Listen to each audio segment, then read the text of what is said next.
Hello everyone, and welcome back to Bandai Product and Figure Review, your one-stop for everything anime and models related. And we have a really special episode for us today. This is going to be another brand new model kit that Bandai has recently came out with. And this one's actually really special because it has been a long time since they came out with a master grade kit. And just with saying that, you guys already know what one I am talking about, and it's none other than ASW-G-XX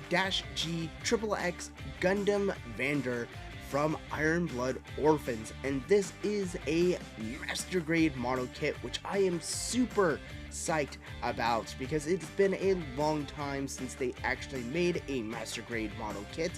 And this is going with a series that I really love, and that is the Iron Blood Orphans series. Again, it is more melee than laser beams, so it's a little more on the primitive side, but I just love the story. It's what actually got me back into building Gundams back in 2015-16 era. So this series is in my heart a little bit, especially now that we get one of the cool mechs series, the Vidar, was one of the main protagonists mechs series. So this is going to be really fun to build, and I just love this. And this one actually did have a 1/100 for full mechanics. I believe I don't actually have that one. If I do, I'll probably see if I can do it side by side when I actually do build this particular mech. So without further ado, let's actually roll opening and actually take a look on the inside to see what all comes with the Gundam Vidar from Iron Blood Orphans.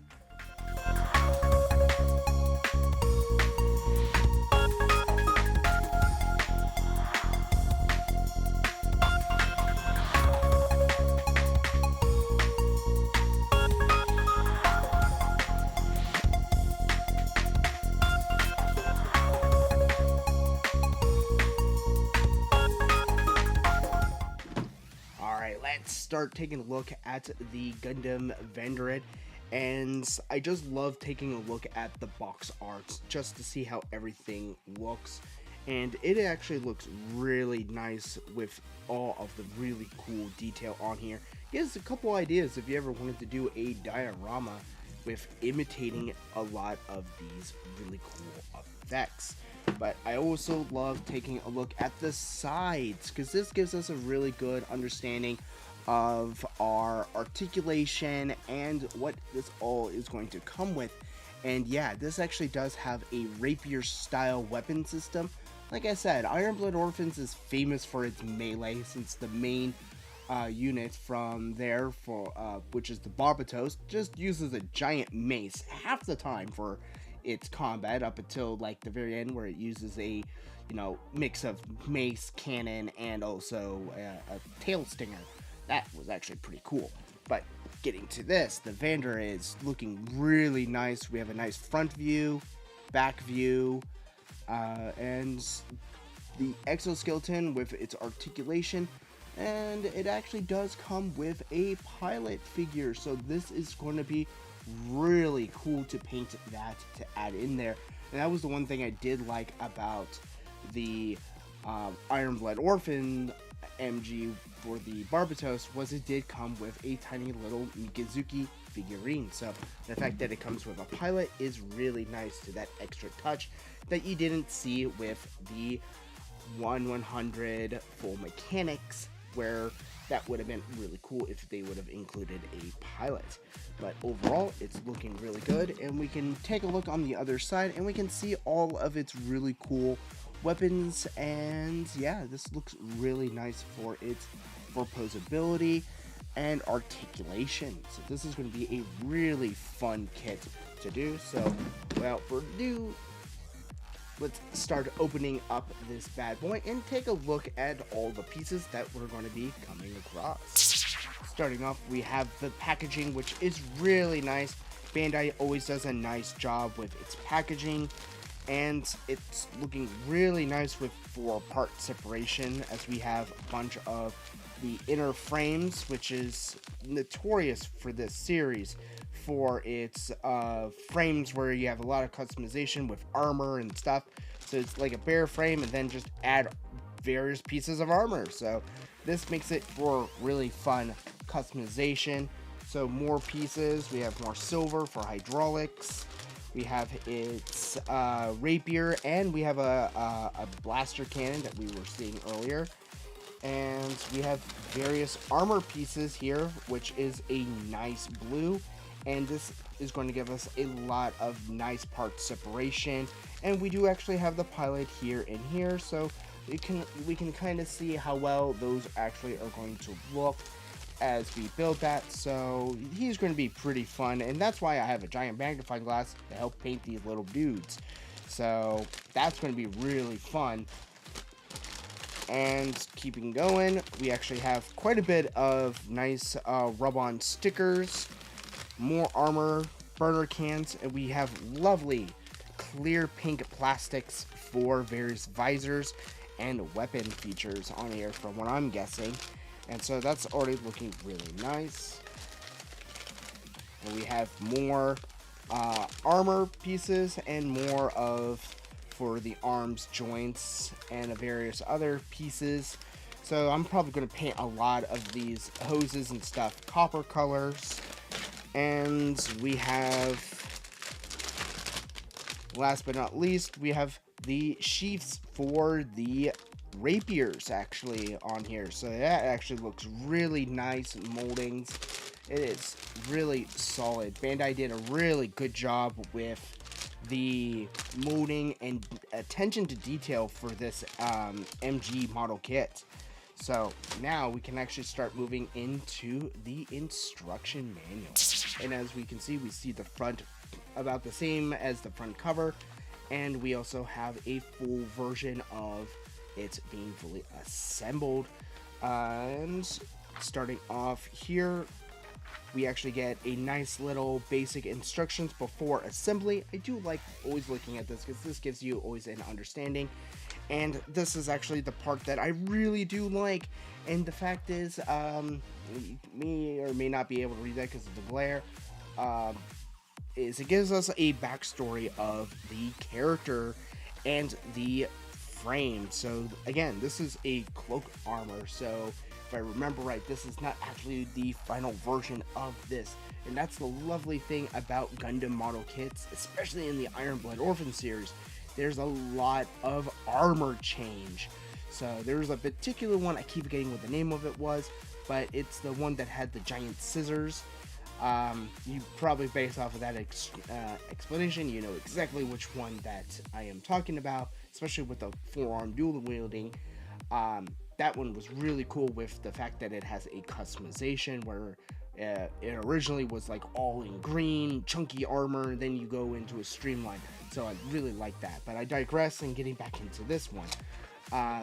We have our part sheets, and there is actually a fairly good amount of parts, as we saw when we were first unboxing the model itself. So there's a lot of really nice parts and a lot of nice little sticker markings and stuff, so that gives us a lot of play. And definitely look out for those decals that are probably going to be coming out for this. So I am definitely going to be looking for those, because I have a feeling they will make some of those coming out. Now, getting into the instructions themselves, it's basically standard, making sure you're following instructions properly. Again, with this being an MG kit, there's going to be a lot of parts that are going to be needed to be done. So, assembly wise, it does really good. It does show us all the pieces to build the chest units, and then it goes into various other pieces for the head. Then we go into the arms, which gives us a non-armor and armor version of it, and basic assembly. So it does a really nice job. And these are what I really like to look at, is the centerline panel or centerline pages. It gives us a good understanding of what to be expected with this particular kit. It helps with painting, And also it gives us a little bit of synopsis, and the lovely thing is this is in English, so I can actually read this. That's the one thing I love about some of the newer Bandai kits that are coming out, is the fact that they are in English. And this gives us a nice little pink code too, so now we can actually understand what this is and what colors we need for this model kit. And it does do a really nice job breaking down all the pieces for colors to help us build this, if you are the type to like to paint everything, kind of like what I do. Again, I still like to build straight builds every once in a while, but yeah, we also have a little bit of synopsis with our pilot. So moving more, we have our legs and various other pieces that goes into that. And yeah, it looks like it's going to be a fairly simple assembly. I love the separation with the burner can, so that's going to be really fun, that you can do really nice weathering with that. And we also have the waist unit, and then we have the place for the saber blades, so they just slide right into there. So yeah, these, it looks really nice, and so this is going to be a really fun kit. And then we have the final assembly, and then we actually have where we start putting some of our stickers and various other parts. And then yeah, it's like it just comes nice together, and looks like there's a lot of holographic stickers, apply stickers for the holographic site. So you could probably easily use like a Gundam marker to paint that. And then this is actually pretty cool that they actually have where the magazine can actually come off. So that's really nice. I love part separation. And then we have how the hands and all the weapons are attached, and how all the weapons are put together. And there we go. That was the instruction manual. Alright everyone, that's going to conclude this unboxing of the new Master Grade Vidar from Iron Blood Orphans. And this is going to be a fun model kit to build. The great part separation, great attention to detail for a lot of panel lining and various other weapons and parts, especially some of those sticker decals that are on there. So those are going to be really nice if you know how to put those together. So this is going to be more of a paint job one, because I have built the Barbatos right up here. That was a fully painted model kit, and I did do a really good job to the point where it actually won an award for my little diorama up there. So I'm really hoping that I can actually put this sucker together and possibly enter him in another competition, since I do still have another Barbatos kind of in loose parts that I can probably do another diorama with these two in mind. So this is going to be a really fun build, so definitely look forward to that, since I'll probably do a build tutorial or build review for that particular model. And if you guys have future ideas, please leave those down in the comment sections down below. I do read all of your comments, so if you have any suggestions, or if you want to, anyone that has built this already, please leave your experience down in the comment section. And please like and subscribe. You guys are what's making this channel grow, and I will see you guys in the next episode.